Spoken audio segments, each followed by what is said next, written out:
just to remind you, in this chapter, we're kind of putting together the stuff we've done thus far, particularly chapter 4, into converting it into an identifiability problem. And that is, how do we take a parameter that we want, which is based on an experiment we didn't do, like intervening all the subjects, getting the outcome for each of them, then doing another intervention, same outcome, and comparing them. How do we derive that from the observed data that we get, right? So we're trying to derive a mapping of the causal parameter to a parameter of the observed data, and that process is called identifiability. That's what it's called. And so if we can do that, and of course you always have to have assumptions, and the assumptions can come from the graph, for instance, of whether we have sufficient adjustment in order to estimate a causal effect. We will do this via the G computation formula, which is a very useful tool. It's both kind of provides some intuition for these estimands, as well as it provides the basis for many estimators, including something called the G computation estimator and TMLE, which we'll learn about later, sometimes called substitution estimators or plug-in. They're very just plug and chug. And the basic idea is, once you estimate the things you need, you change the variables in your data set to the levels you want, and you predict the outcome based on those desired treatment levels, and you compare them. So it has a very simple form. It can be implemented very easily, and it provides lots of intuition. But we have to get there from what we want. It's not obvious we can do that from just the observed data. And this will we'll go over these things, the randomization assumption. We can just make the assumption directly without appealing to a graph at all. But graphs are a way to see if that assumption holds, given everything you know about the process. So one way is sort of, I'm just willing to make this assertion and go from there. The other is, well, I have an actual causal model of my process, and I can use that to determine whether the randomization holds. A lot of the course is based on that latter way of going about things, although these two ways have sort of different histories. Okay, so we'll just start with the usual stuff. We have this full data, which consists of all these things here,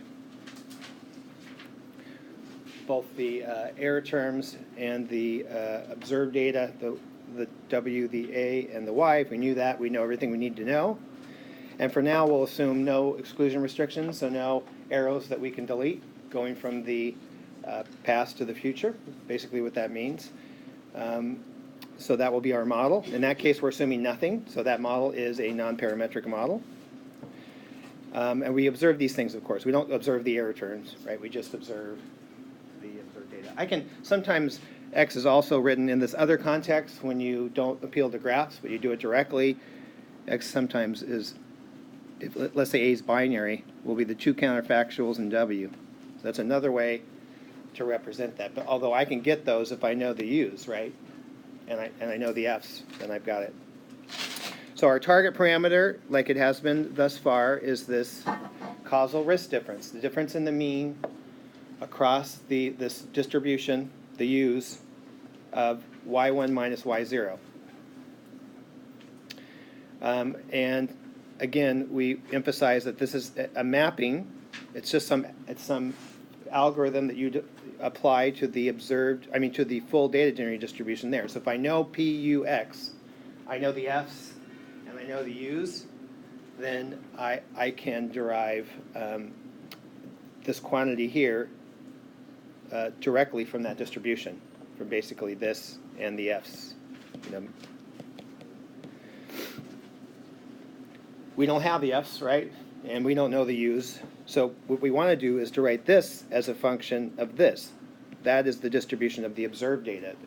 In the simplest case, it's the joint distribution of W equals W, A equals A, and Y equals Y over all combined values of W, A, and Y. Now again, for many parameters, we won't have to estimate all aspects of this joint distribution. We only may need some of them, and that's a good thing. Joint distributions are hard to estimate. But that basically this defines the P0, and in this case, I'm putting no restrictions, so that P0 is non-parametric. I'm not making any assumptions, no conditional independence assumptions by way of exclusion restrictions at this point. And so here, that is the goal. If we can make this some function of P0, that is the observed data distribution, then we're in business. Now we can estimate something from the data about a parameter of a theoretical experiment. And we're going to learn those assumptions that connect these two. Okay, one way to do this is very, very simple. It's just to say, I believe this to be true. And this, I should say, this is if I'm only interested, but let's say A is a member of, for all A's that are a member of that set. So for every counterfactual I might have, if it's binary, then I just have Y0 and Y1. But it could be a longer list, right? We can do this, talk about this generally for any kind of A that's at least discrete. So we'll talk about why is this sufficient in order to identify the parameter as an estimate of the observed data, and we can talk about when it will hold. And we'll do that coming up in the next slides. So this is the big result right here.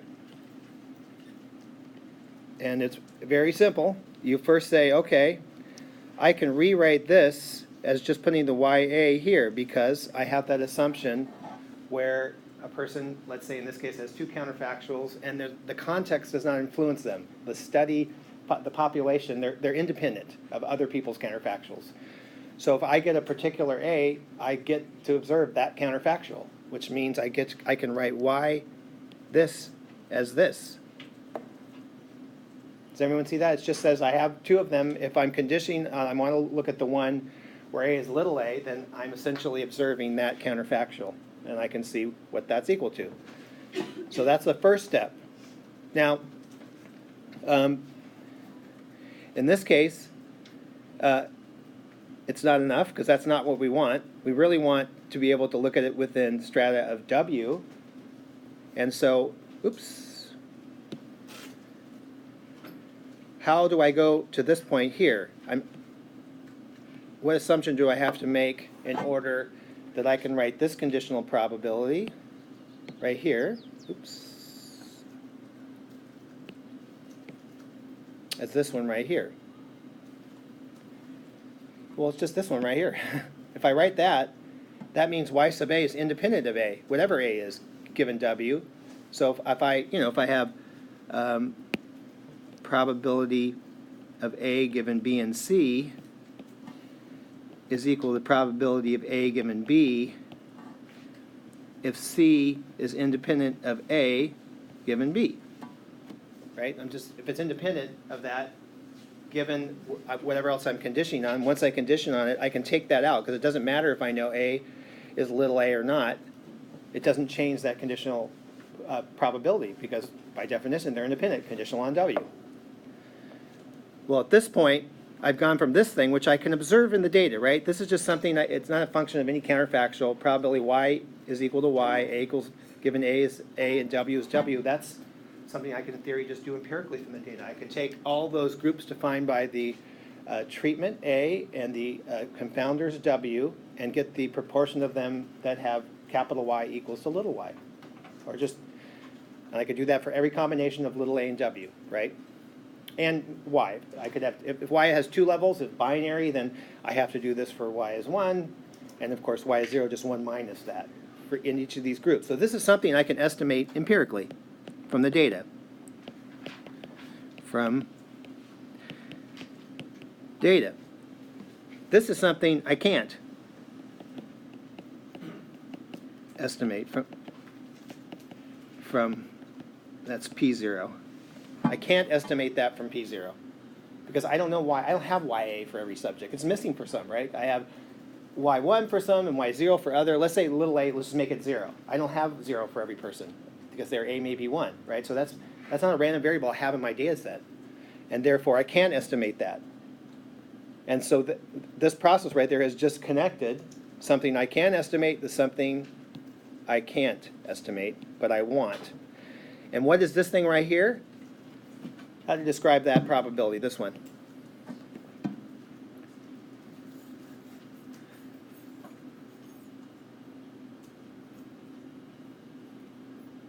in a population where I've given everyone little a, it's the probability within strata little w that outcome, that counterfactual outcome equals to little y. That's what that is, right? So in that experiment, once I have this right here, that's indicating I've got this theoretical experiment where I give everyone, let's say, 0 again, or 1 again, and then I look within each strata defined by the w's as a set of confounders. Make it easy now. Think of just gender. So it has 2 levels, male and female. So from each of those, that is the probability that y1 will be equal to a particular value.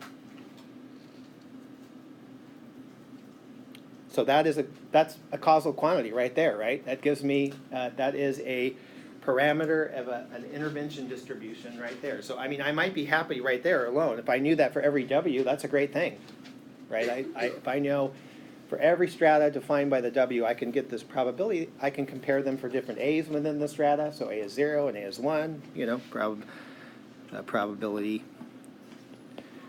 ya, let's see, that's little y, y0 given w equals w minus y1. Let's say A is a treatment that's supposed to make things better. That's a causal quantity, right? It's just separate. It's just different potentially for each strata W. And often what we want is not something that's separated by strata, but it's marginal for the whole population. We want to know what happens in the whole population. That's a marginal parameter where I'm averaging out across those strata W. But it's not necessarily what I want. We could stop here. It just turns out these are much harder estimators to have that will work well as W grows in size and has many different levels and has continuous variables. We know we can't no longer empirically estimate this probability anymore because we'll have one observation for every unique group because the W's are so complicated and there's so many levels that we probably have no ties. And therefore that becomes a very hard parameter to estimate within W because we just don't have the sample size.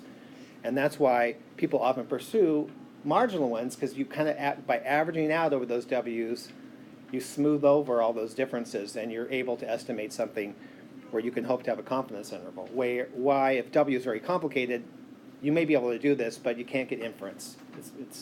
It doesn't go to a asymptotically normal distribution because you're averaging very, very, very small numbers. And those, you know, if you average small numbers, then the central limit theorem doesn't click in. Well, if I average over all people, then I have some hope that asymptotically I will be normal. Anyway, I can write this now I can write the mean exactly the same way. I can make this exact identically. It's just equivalent. If I could do it in the probability, I can do it in the mean in this case. And so again, I have something of the full data, and this is the observed. And they're equal under assumptions again, like the randomization assumption. We'll talk about another assumption later we need, but it's not really a causal assumption. It's more assumption of the observed data distribution. So what I could do is just average out across all these for every strata W, and that's what I'm doing here. This is just an average of that mean for an A over all W. So again, it's equivalent as if I had done this, E, U, X, Y, A given W equals W.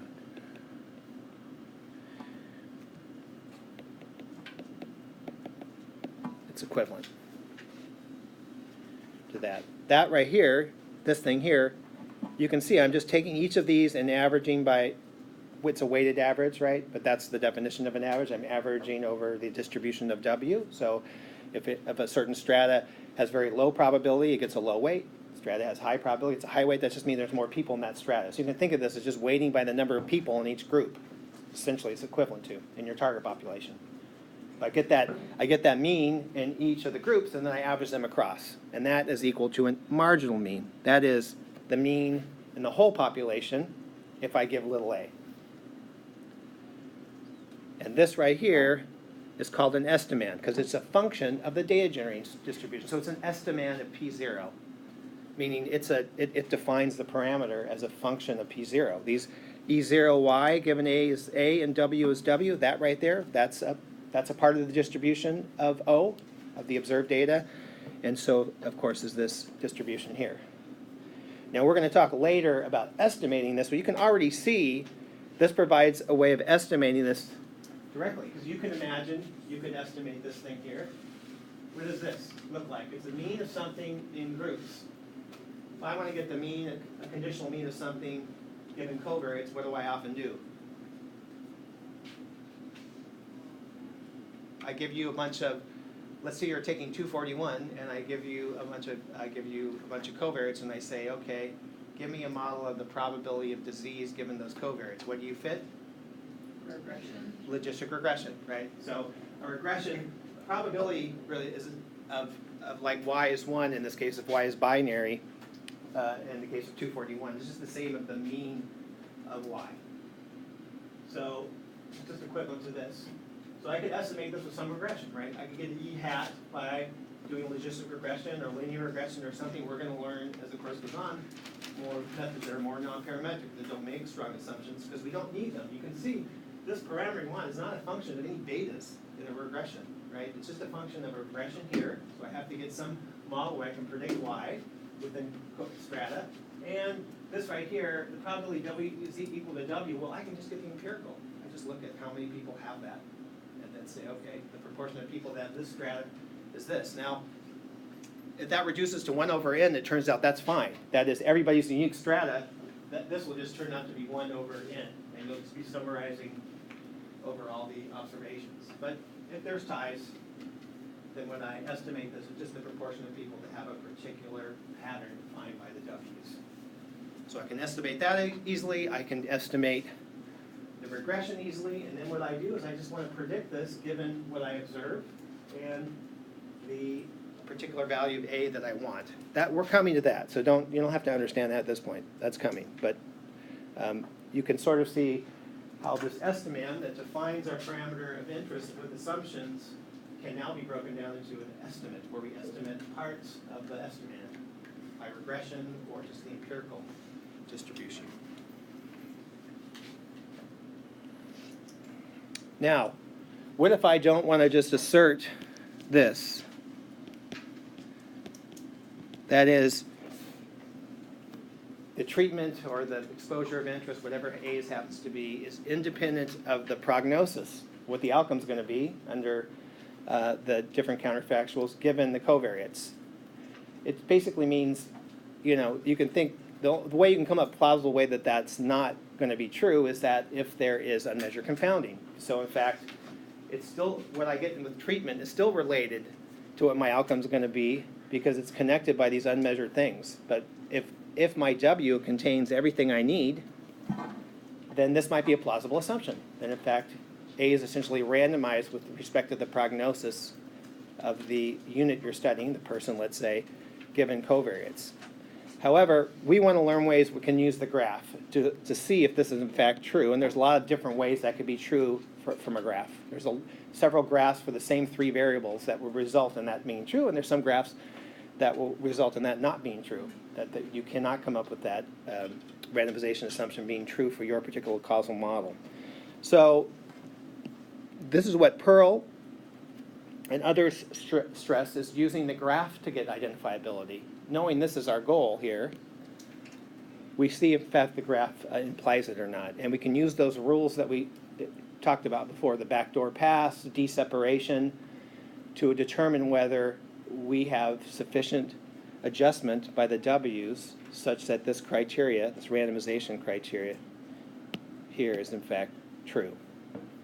And basically, it comes down to this. If I adjust for W, and now once I do that, remember what I do technically when I adjust? I remove all the arrows coming out of W, and then any nodes that are within W that are colliders, I connect the appropriate nodes because of that, and then I look at that point, is there an unblocked backdoor path between A and Y?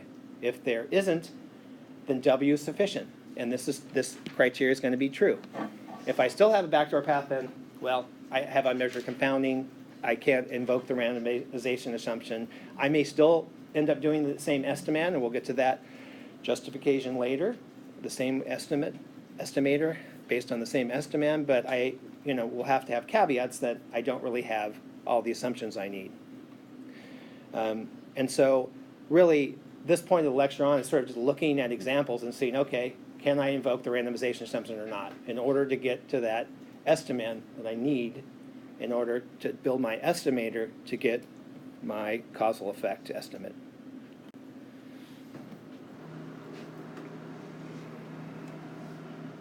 This just states the same thing. So really what I want to be able to do is assert this. That's the same, right? That this right here, that's a causal effect within each observed strata W. So in this case, W is capitalized, right? So that means I have a random W. Let's say I randomly draw a person and they have a particular W. This would be the causal effect within people that have the exact same W as that randomly drawn person. That's what that means. This one right here is really just the conditional mean when A is 1 and A is 0 among that strata W as well. So it's not based on the same experiment. It's based on that experiment where I randomly, let's say, drawing observations of A, Y. I guess I should set this. Sorry.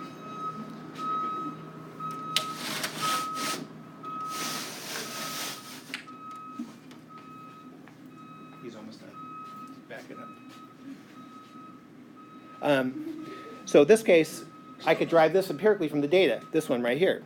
Right, I could just get the mean of Y among those with A is 1 and a random W, and the mean of Y, the average of the Ys among those that have A is 0 and the same W, right? And if I can do that, and I can identify that as a equivalent to this under those assumptions, then I can get the causal effect in each strata, and then I could average those across strata to get the marginal causal effect. So average those across all the random W's, which is really just the target population. Just average, for every person, I could get their treatment effect and just average it across all people, saying the same thing, essentially. Okay, that means we need W to block all spurious sources of association. So again, we can use the graph to see if that's the case.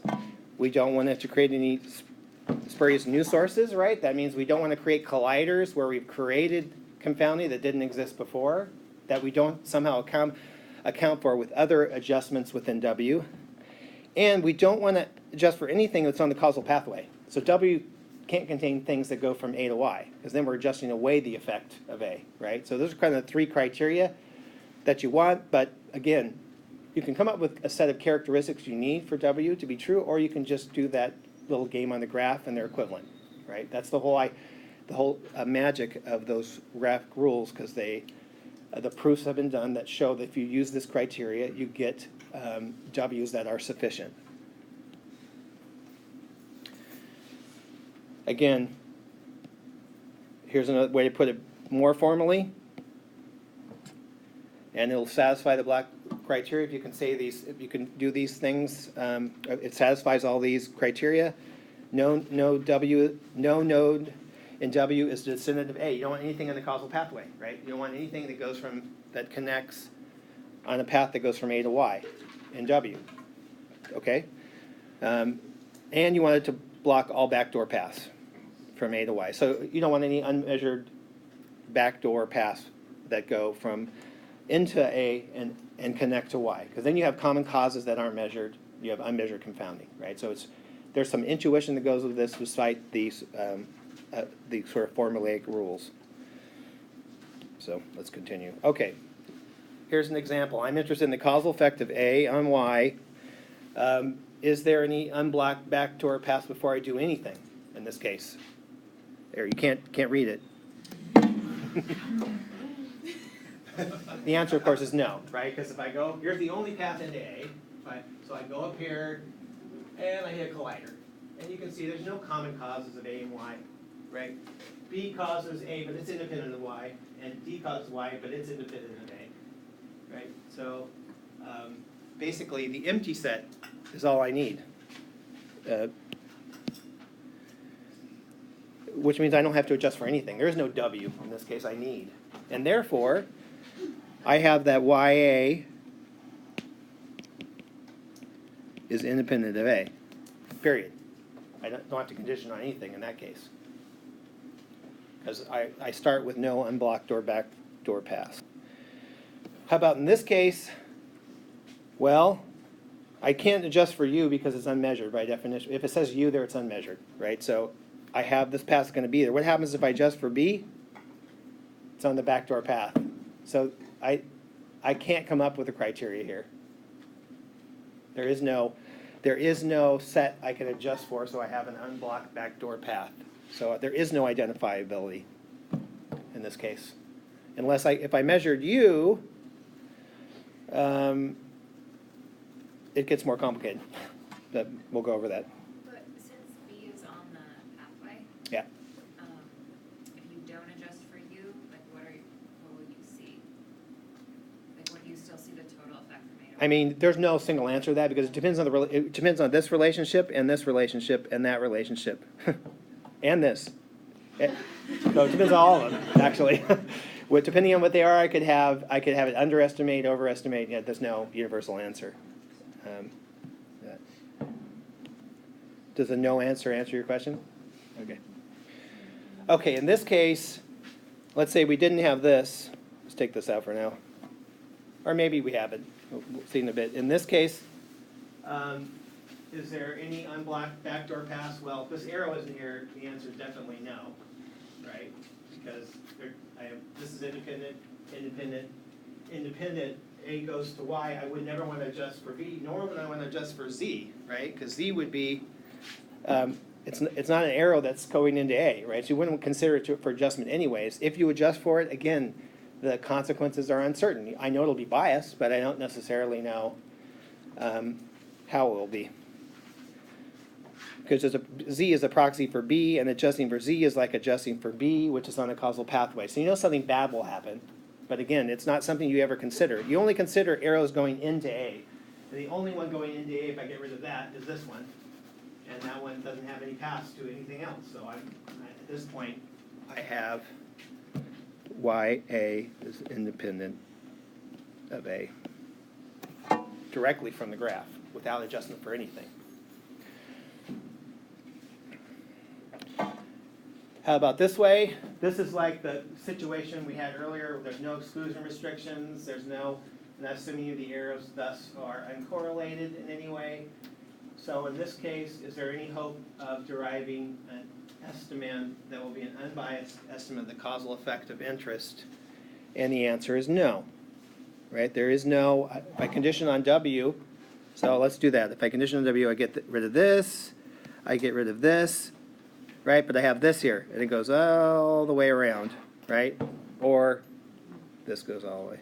I don't worry about this one. And oh yeah, I do. And that goes around too. I have two unblocked backdoor paths, even if I condition on W. So basically, there is no way to derive an estimate that I can assert it will be an estimate of the causal effect because I'm going to have unmeasured confounding, right? There's things that connect A and Y that I didn't measure. That's relatively straightforward. Here, though, the answer starts being yes, and this is where this criteria isn't. This does not criteria. If I wrote this here for a graph, let's say I know that to be true. Is independent of A.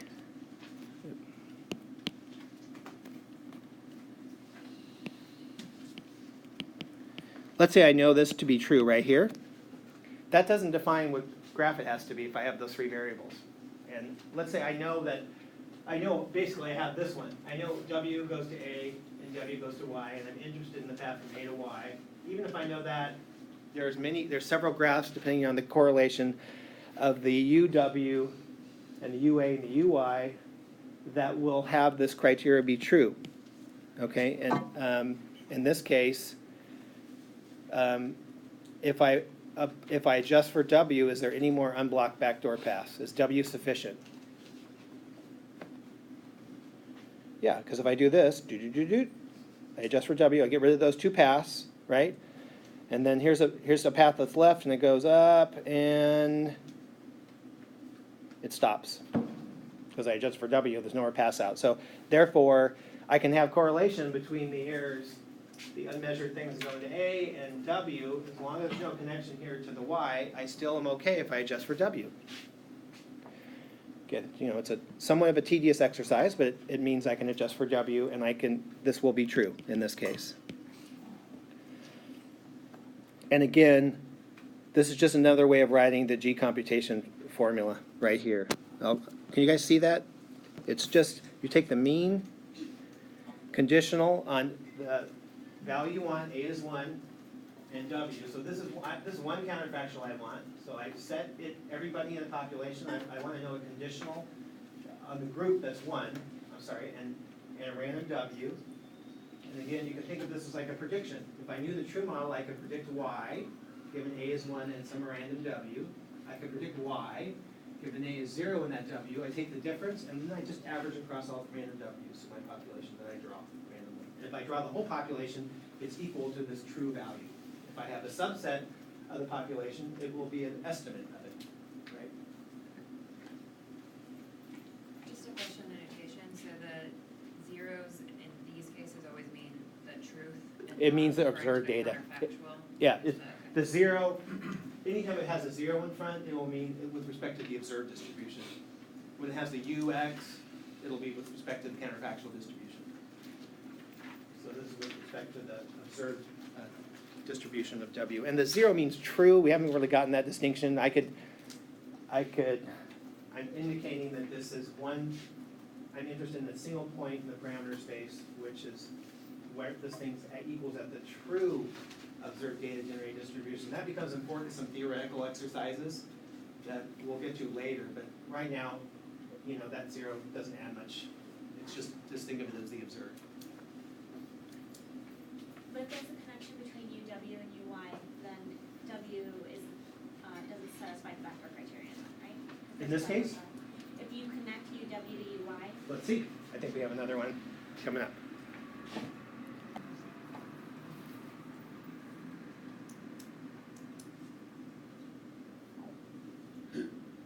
Will this, This is the previous example. yeah, so for this one, oh, in the previous, we'll get to that. I think that's next. We'll get to all of them. So in this case, if I do this again, I take those 2 arrows out, right? I can't, there's no backdoor path, right? So I can also have correlation between the unmeasured things going to Y and the unmeasured things going to W, as long as it's not correlated with A, and I still have the same identifiability. I can write YA, A given W.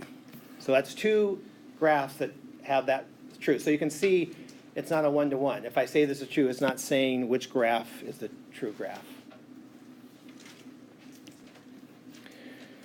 And here's I think this answers your question, but if it doesn't, we'll go back. So in this case, these are the 2 that will work, or this one, where of course they're all independent, and any of the other ones, I think, will not work. So if we go back. So, again, sometimes this exercise is going to be meaningful, and sometimes it's going to be esoteric, because all you have all the measured confounders that you have, and you might make an argument that that's sufficient, that there's no unmeasured confounding given those.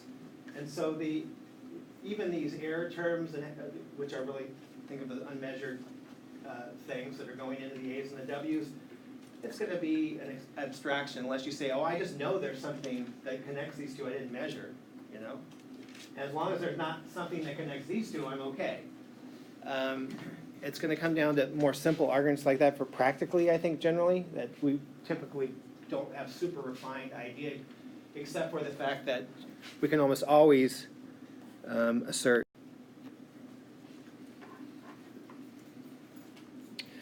In this case, we've already looked at this case. If this is the case, then we have no unblocked backdoor path, because here's the only one that we get here, and then smash.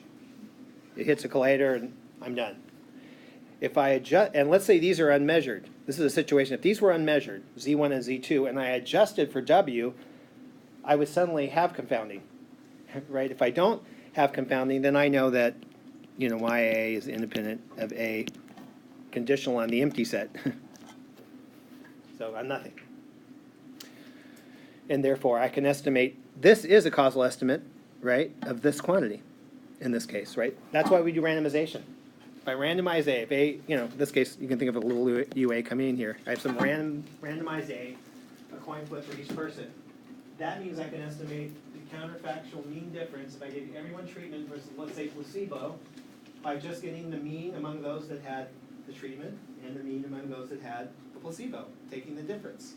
This identifiable assumption is why clinical trials are, or one of the important reasons why clinical trials are mandated for approving new drugs, right? So we know there's no backdoor path anymore because we've cut any backdoor paths by randomizing A. It doesn't mean there's things that go into Y that might be interesting. In fact, we might be able to use those to increase the efficiency of our estimate of this causal effect, but there's no confounding. Okay, so it's just a useful way. Now, to think about it, actually, in randomization, you wouldn't have this path either. You just, because A is randomized, so nothing's causing it except for a coin flip. Here's an example, slightly more interesting. I need to adjust so there's no more unblocked backdoor paths. If I just adjust for W and get rid of these two paths, then am I there yet? No, because I can go this way, right? So I have to adjust for W and L. I mean, I think Z here we're supposed to assume is unmeasured, but yeah, either Z or L or both L and Z. You could do, even though that's redundant, you don't have to. You could adjust for both, right? And you would still have the same criteria. So if you do that, this would be equal to this, right? Now, I just consider this. In essence, you have your confounders make up W and L in this case. So if the nodes of W and L de-separate A and Y, that would be the technical criteria we talked about in the causal graph part. And in this case, it motivates what you adjust for, and the only difference with this is I just have a different adjustment set, but it's the same thing. I have a regression here, the true regression here, I have the true regression here, when A is 0, random W, random L, and A is 0, and 1, random W, random L, A is 0, random W, random L. I get the difference of those two predictions and average over the population. And that estimate will be equal to the causal one, as if I had both counterfactuals, and I took the mean of one, and I subtracted the mean of the other. So, slightly more complicated graph, but in the end, really the same logic that we've been applying. So there's some things, that you can learn from this. One is you can make a mistake by conditioning on the past sometimes if it creates a collider, right? I mean, but that's not distinct from what you learned. It's just you learn some things like always condition on variables that are in the past, but some of them can screw you up if it creates a collider. So that's one thing to think about. And also,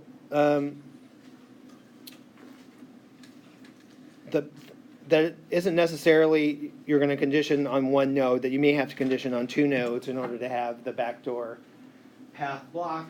And that technically all that's going to mean is when you get to your estimation part that is based on your estimand, that conditional mean in that case is going to have both the L and the W. Just going to have the nodes of that set that blocks the backdoor paths. Okay, so here's where we are at this point where, basically we have our causal graph, we have our parameter of interest, and we've learned methods by which we can identify whether an estimand from the observed data or not that will be equal to the causal parameter of interest. That's what all these steps are. So we're getting down to this point based on a set of assumptions that come right from the graph. Over that. Okay. Now, here's the question that I just addressed. So I'm going to skip. I'm going to go very quickly. If, in fact, I can assert a graph that has unmeasured, that does not have unmeasured confounding, even when I adjust for the things I observe, what do I do? And really, the best thing to do is get an estimate that's as close as possible to that. There's no way to know, unless you know something very specific about the unmeasured confounding, to have any other estimate that's going to get closer than the one we would use anyway. So even if you can't assert it, all this is doing is saying, basically, if you're not going to give up, you could do sensitivity analysis like that, but you could just get the best estimate you can and report it with caveats. And this is a formal way of doing that. You can say, okay, what assumption on that graph would I have to make? add to it that I don't really have in order to get identifiability, and I'll call that my FMF star. And that's just like going back to, for instance, that graph that connects all the errors and say, okay, I'm just going to make a new assumption that I don't really have. It's going to MF star, and this is going to be estimate of the causal effect in that world. Again, it's useful to find the one that maybe there's one of those arrows that you would have a better idea that may not be there or maybe weaker in some way, and you can assert that. But that's really, again, this is adding formality to something that will generally be done a little bit more informally because the formality doesn't add much in this case. And that's all this talks about here. Does everyone get that? I mean, all I'm saying is basically do your best with what you have. It's nice to go through the exercise to figure out what else we'd have to assume about the underlying model to get identifiability, and that's good for discussion in a paper. And not necessary that you really go over this in a paper where you're applying these methods. And this is just an example, right? Nothing's identifiable here if these z's are unmeasured. But if I remove some arrows, I can do it in a couple different ways, here or here. I suddenly get identifiability, and I just state I'm estimating under this model with the caveat that I really only know this here. Okay.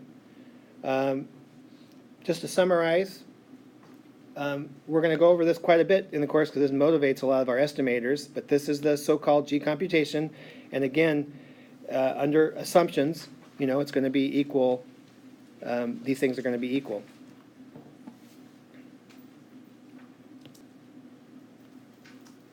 Now, there's one big assumption I'm going to go over before I stop that you need that's not really on the causal parameter, but more on the causal model, excuse me.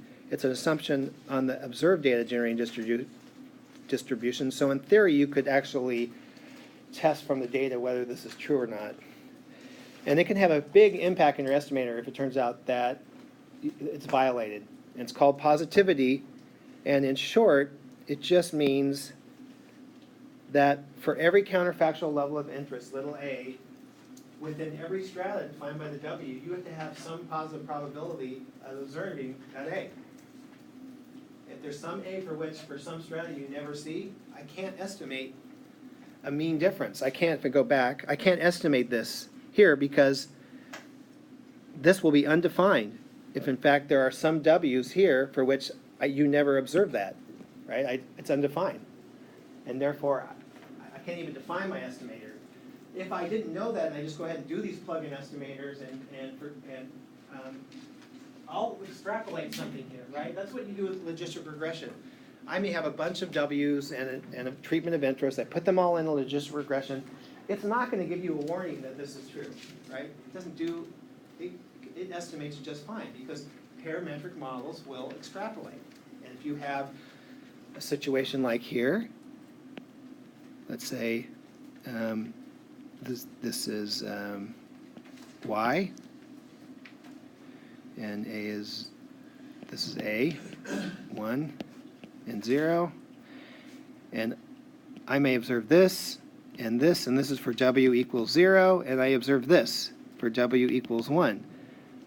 So it goes like that for W equals 0. What it's going to, logistic regression is going to assume is I can use this pattern and fill it in there. It's going to do it automatically. So even if I have no information about the mean of Y for a particular A and W combination, it will fill it in. It extrapolates. And so much of what you often are doing with logistic regression is this sort of invisible extrapolation where you're making all kinds of assumptions about common trends or common effects within strata that you have no information about. And that's particularly dangerous, right? It can cause all kinds of bias. You want an estimator that, one, will tell you when that's true. If it is true that you have positivity assumptions, then there are things you can do to get an estimate of something where you have enough experimentation. But you really don't want this thing to be invisible. And we'll learn ways to test for positivity because it's a particularly important assumption for this. I mean, if you have a discrete W, it's very easy. I can look for every level, define by my W's, and make sure I do a 2 by 2, just a table of A's, And if there's any cell, any table that has 0 on the cells, then I have positivity violation, right? So for discrete W, it's simple. You had something to add? You were doing this. Yeah, Oh, no. don't do that. Okay. Yeah, I was just wondering if W is continuous, is it possible to kind of? question. So, I mean, if W is truly continuous, then you never have, right? You'll always have a lack of experimentation. That's what the difference we get to between semi-parametric and non-parametric. So non-parametric, this will always be violated if W is truly continuous. In a semi-parametric, we can assume some smoothness, then we can do a little extrapolation. You think about that. I have to still do extrapolation, but it's really small now.